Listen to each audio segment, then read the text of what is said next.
Hello and welcome to the Flourishing Introvert Talks with me, Jo Rawbone.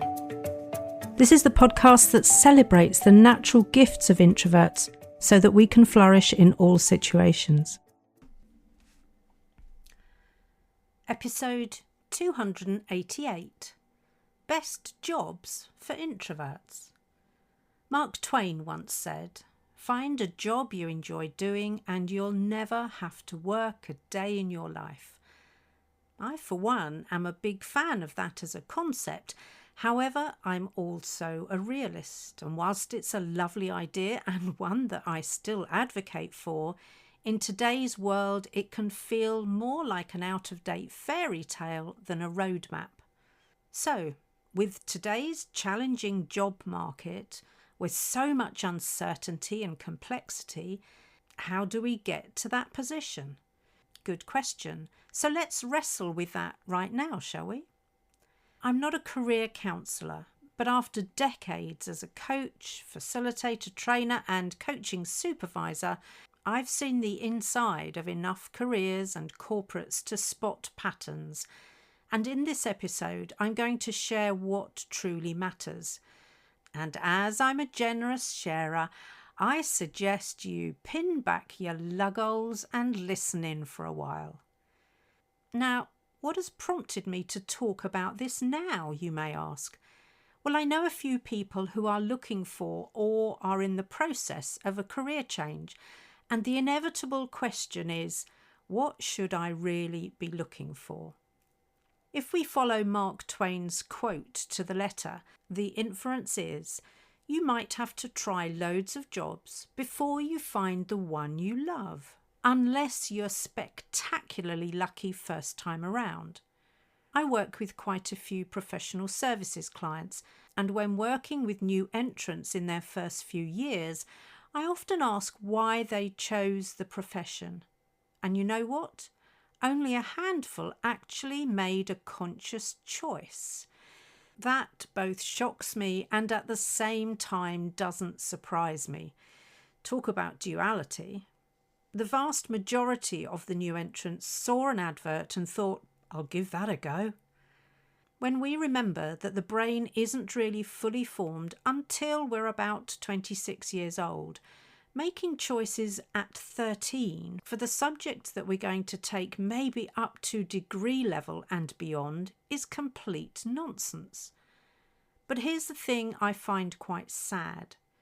Changing your career, pivoting as we often refer to it these days, is largely frowned upon unless you're an entrepreneur.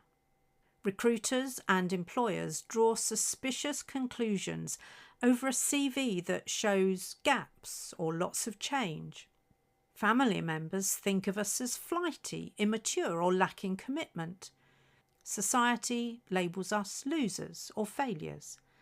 And I kid you not, even my husband, right up until the day he retired, used to say, I still don't know what I want to be when I grow up. And he meant it. He still does, actually. Not that it matters anymore because the golf club has his heart these days. But it did get me wondering, why are we so judgmental of people who want to try a lot of things in order to experience life to the max? Sometime during the mid-1980s, when I was working at BT, I had to attend a Job for Life seminar where we were encouraged to recommend our friends and family members to apply for jobs. In fact, when I was new to the job market, a job for life was the aspiration. But just like supermarket bags for life, they don't last forever, or they're no longer fit for purpose, or we forget to take them with us. The latest stats show that here in the UK, a little over 25% of employees change jobs annually, and nearly 50% plan to leave their employer in 2025. Globally, research shows that people go through between 3 and 7 different careers in their life, with younger generations switching up much more often. Job hugging is definitely more common in times of economic uncertainty, but your working life is long and getting longer by all accounts. So don't do something you hate just because it's the safe option. If you're staying in a job that leaves you unfulfilled just to please somebody else, please reconsider. You don't need to be reckless, but don't hide behind safety as an excuse to stay stuck either. Time to get braver, and to hell with what Mr., Mrs. or other pronoun judgy McJudgeface think. As I said in episode 285, it's your life and you're the only one who gets to live it. Now, back to the title of this episode. One of the questions I see cropping up a lot in the introvert forums is, what's the best job for an introvert? Now, I'm not going to pull my punches here because the simple answer is anything that lights you up, has you feel motivated and leaves you feeling fulfilled rather than feeling like you're wasting your life. And no, that doesn't mean hiding in a corner with a spreadsheet because someone else told you introverts don't do people. Absolute nonsense. In fact, it's utter tosh. And thinking back to Mark Twain's wisdom, just like frogs where you might have to kiss a few before you find your prince, I think it's fair to expect that you might have to try a few jobs, not just think about them, before you find the one that really lights you up. And spoiler alert, from someone who knows, that's likely to change with the seasons of your life. My needs and desires were very different in my younger years, as was what I was prepared to compromise, sacrifice, or tolerate. But my light you up answer is rarely the one that the people asking the questions are looking for. How do I know? Because when I give that answer, it gets no reaction from them or anyone else on the platform. The responses that do get reactions are things like anything where you don't have to interact with people, a data entry clerk, anything you can do without leaving the house, a night watchman, security guard, or an overnight shelf filler. Come on, people.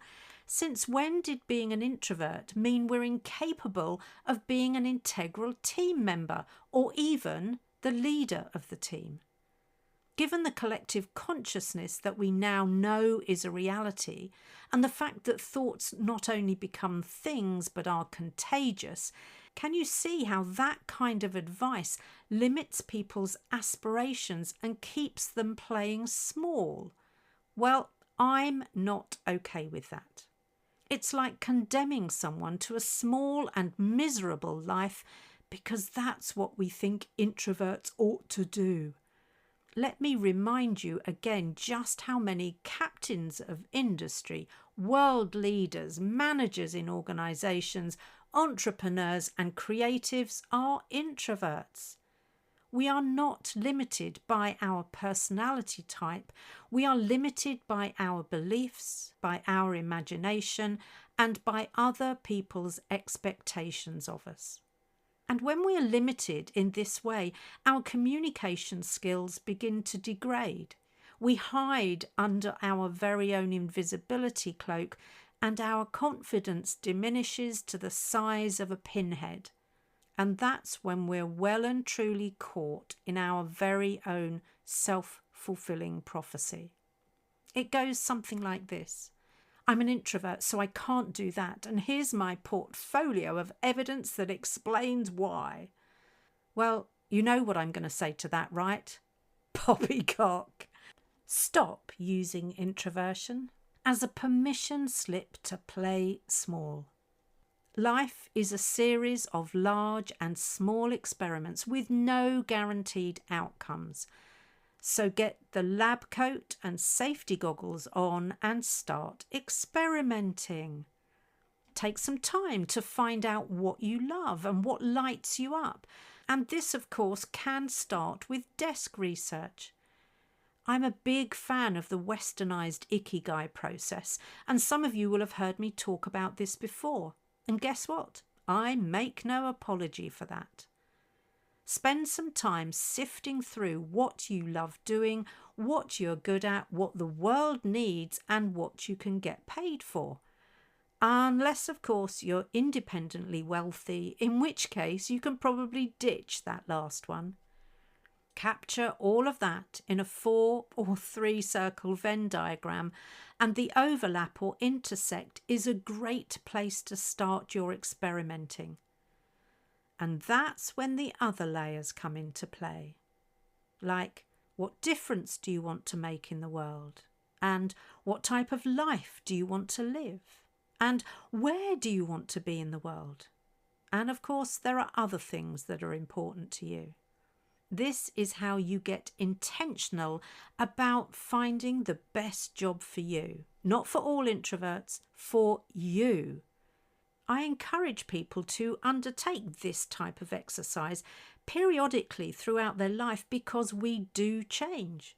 We evolve. We're designed that way, so our answers will change too, or at least they should. Whether you have another 10, 20, 30 or even 40 years of working life ahead of you, ensuring that they're fulfilling is the best gift you can give yourself.